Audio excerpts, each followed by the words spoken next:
Vigilance DG Rajiv Ratan కన్నుమూత, గుండెపోటుతో చికిత్స పొందుతూ మృతి. మేడిగడ్డ ప్రాజెక్టు కేసులో దర్యాప్తు టీంకు రతన్ సారథ్యం. ఈయన రిపోర్ట్ ఆధారంగానే జ్యుడిషియల్ కమిషన్ ఏర్పాటు. డైనమిక్ ఆఫీసర్గా పేరు. సీఎం గవర్నర్ సంతాపం. నేడు మహాప్రస్థానంలో అంత్యక్రియలట. పాపం చాలా దారుణమైన విషయం ఇది, ఆయన చనిపోవడం అన్నది. ఎందుకంటే కొంత మంచి నేమ్ ఉంది ఆయనకి. Vigilance and enforcement DG Rajiv Ratan కన్నుమూశారు. ఆయన వయసు కేవలం 59 సంవత్సరాలే. మంగళవారం ఉదయం ఆయనకు గుండెపోటు రావడంతో కుటుంబ సభ్యులు వెంటనే గచ్చిబౌలిలోని ఏఐజీ హాస్పిటల్కు తరలించారు. హాస్పిటల్లో చికిత్స పొందుతూ రాజీవ్ రతన్ చనిపోయారు. పంజాబ్కు చెందిన 1991వ బ్యాచ్కు చెందిన ఐపీఎస్ ఆఫీసర్ అయిన రాజీవ్ రతన్ ఉమ్మడి ఆంధ్రప్రదేశ్లో కీలక హోదాల్లో పనిచేశారు. కరీంనగర్ జిల్లా ఎస్పీగా, హైదరాబాద్ రీజియన్ ఐజీగా, ఫైర్ సర్వీసెస్ డీజీగా, డీజీపీ కార్యాలయంలో ఆర్గనైజేషన్ అడిషనల్ డీజీపీగా, పోలీస్ హౌసింగ్ కార్పొరేషన్ ఎండీగా విధులు నిర్వహించారు. డిప్యుటేషన్ మీద ఇండో టిబెటన్ బార్డర్ పోలీస్ ఫోర్స్లో కూడా కొంతకాలం పనిచేశారు. ప్రస్తుతం రాష్ట్ర విజిలెన్స్ అండ్ ఎన్ఫోర్స్మెంట్ డైరెక్టర్ జనరల్గా ఉన్నారు. విజిలెన్స్ డీజీ హోదాలో మేడిగడ్డ ప్రాజెక్టు పైన రాజీవ్ రతన్ సమగ్ర దర్యాప్తు జరిపారు. అతి తక్కువ కాలంలో పూర్తి ఆధారాలు సేకరించారు. విచారణలో ఎలాంటి ఒత్తిళ్లకు తలొగ్గలేదు. ఆయన ఇచ్చిన రిపోర్ట్ ఆధారంగానే ప్రభుత్వం జ్యుడిషియల్ కమిషన్ను ఏర్పాటు చేసింది. ఈ క్రమంలోనే డైనమిక్ ఆఫీసర్గా, వివాద రహితుడిగా రాజీవ్ రతన్ గుర్తింపు పొందారు.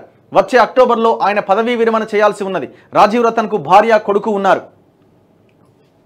మీ సేవలు ఎన్నటికీ మరవం రేవంత్ రెడ్డి. రాజీవ్ రతన్ మృతి పట్ల governor CP Radhakrishnan, CM Revanth Reddy దిగ్భ్రాంతి వ్యక్తం చేశారు. ఆయన కుటుంబ సభ్యులకు ప్రగాఢ సానుభూతి తెలిపారు. రాష్ట్ర పోలీస్ డిపార్ట్మెంట్లో సుదీర్ఘకాలం రాజీవ్ రతన్ చేసిన సేవలను రేవంత్ ఒక ప్రకటనలో కొనియాడారు. విధి నిర్వహణలో నిబద్ధతతో పనిచేసే వ్యక్తిగా రాజీవ్ రతన్ అభివర్ణించారు. సమర్థవంతంగా, నిజాయితీగా విధులు నిర్వహించిన అధికారులను తెలంగాణ సమాజం ఎన్నటికీ మరవదని అన్నారు. ఆయన కాళేశ్వరం ప్రాజెక్టు మేడిగడ్డ పైన ఒక రిపోర్ట్ ఇవ్వడం జరిగింది. ఆ రిపోర్ట్ని బేస్ చేసుకొని ప్రభుత్వం జ్యుడిషియల్ ఎంక్వైరీకి ఇచ్చింది. నేను అనుకోవడం జడ్సన్ గారికి కూడా ఈయన ఈ ఎంక్వైరీ విషయంలో కాల్ చేసినట్టుగా మనకు ఉన్న సమాచారం. ఐ థింక్ రాజీవ్ రతన్ గారు వేరే వాళ్ళు, ఒకసారి మాట్లాడదాం జడ్సన్తో. హలో జడ్సన్ గారు, నమస్తే. గుడ్ మార్నింగ్ అన్న.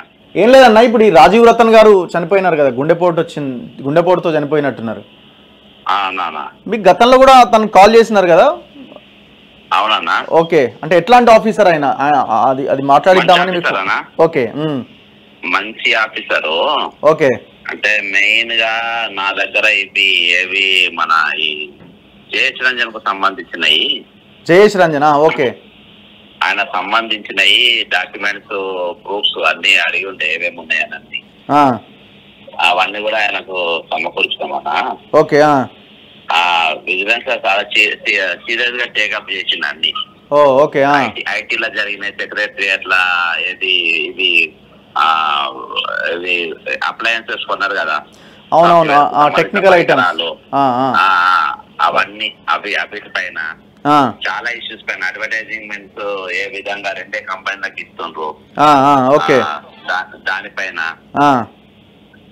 అన్నిటిపైన అంటే లీడ్ స్పేస్ ప్రకాష్ కే ఇస్తారు. మళ్ళీ అవి వేరే బినామీ కంపెనీలతో పెట్టించి ఎన్నుకోండి ఢిల్లీ బేస్డ్ కంపెనీతో పెట్టించి ఎన్నికలు మళ్ళీ వీళ్ళే ఏ విధంగా లబ్ధి పొందేది.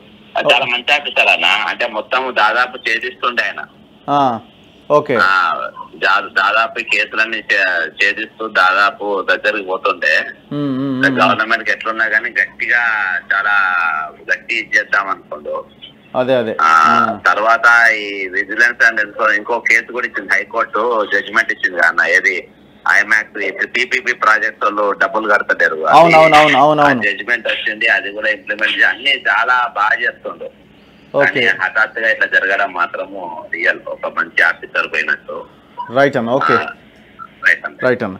సో ఆయన ఇన్ఫర్మేషన్ కోసం ఒక డీజీగా, విజిలెన్స్ అండ్ ఎన్ఫోర్స్మెంట్ డైరెక్టర్ జనరల్గా ఉన్న ఆయన గత ప్రభుత్వంలో ఉన్న ఈ జయేష్ రంజన్ ఇట్లాంటి వాళ్ళ అవినీతిని బయటకు తీయడానికి జడ్సన్కి కూడా కాల్ చేసి మీ దగ్గర ఉన్న ఇన్ఫర్మేషన్ ఏంటి అని కనుక్కొని ఎంక్వైరీ పూర్తి చేసిన మంచి డైనమిక్ ఆఫీసరు. సో ఆయన ప్రాణాలు కోల్పోవడం, చాలామంది దరిద్రులు ఉన్నారు, వాళ్ళకి ఏం కాదు కానీ ఇట్లాంటి వాళ్ళు ఇబ్బందుల పాలవుతున్నారు. చూడండి.